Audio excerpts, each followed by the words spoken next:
Lafomba vaovao tanteraka kosa indray tazana Nanome voninahitra ny lanonam-pitokanana ilay Akany Tsara izay natao hanabeazana ireo tanora ho loharanom-bola ho an'ny fiangonana FLM Ambolokandrina ny filohan'ny filan-kevitra ambony teteza mita Dolin Rasolosoa eo ihany koa ny mpikambana eo anivon'izany androm-panjakana izany Andriamatoa Sylvain Rabetsaroana androany moa natanterahana izay lanonam-pitokanana izay tena toerana ihany koa ravakaran-dremanala sirako torson fitopolo ka hatramin'ny 20 mivavaka eo anivon'ny fiangonana FLM Ambolokandrina dia tanora avokoa.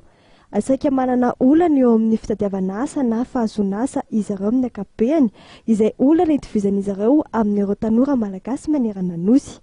Entina hanomezana torolalana sy hanampiana azy ireo eo amin'izay fidirana amin'ny sehatry ny asa izay ary fanomezana torolalana amin'ireo lalam-piofanana mifanaraka amin'ny vinan'izy ireo no tanjon'ny etsika salon du métier et de la formation tanterahana nanomboka androany ary itoram-pitso faharoa volana May eto Ambolokandrina. Ireo tanoran'ny fiangonana ny tompomarika tamin'ny fanatanterahany etsika ity izay natao indrindra hifanojo amin'ny fanamarina ny fetin'ny asa. Isan'ny tanjona ihany koa ny anangona vola ilaina amin'ny fampitaovana ny Akany Tsara eo anivon'ity fiangonana FLM ity. Ny antony moa zany araka ny hetsika izay natao tamin'ny herintaona moa zany dia nankalaza ny 20 taona ny fiangonana Loterana Ambolokandrina Akatso.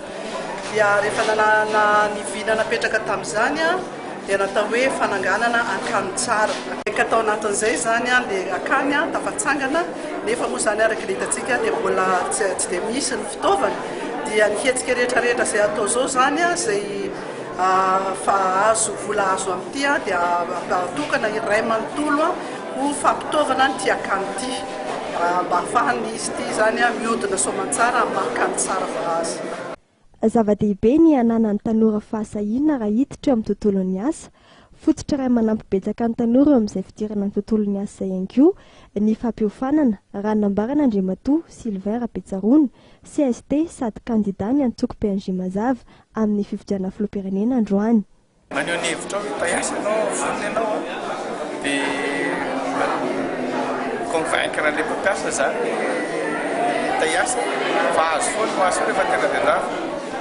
Tsika tao Madagasikara zany malagasy ohatrany somary menamena dia ohatrany miaotraotra ihany rehefa manao zavatra. Izay zany ilay fifanana aloha.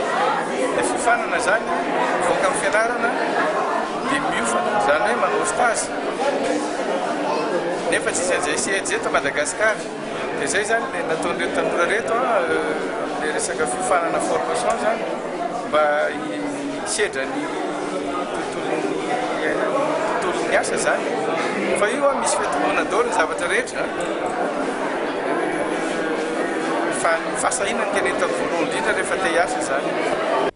Nanome voninahitra ny lanonam-panokafana ity etsika salon du métier et de la formation ity moa ny CST Sylvain Rabetsaroana androany ary ny filohan'ny CST Dolin Rasolosoa mivady.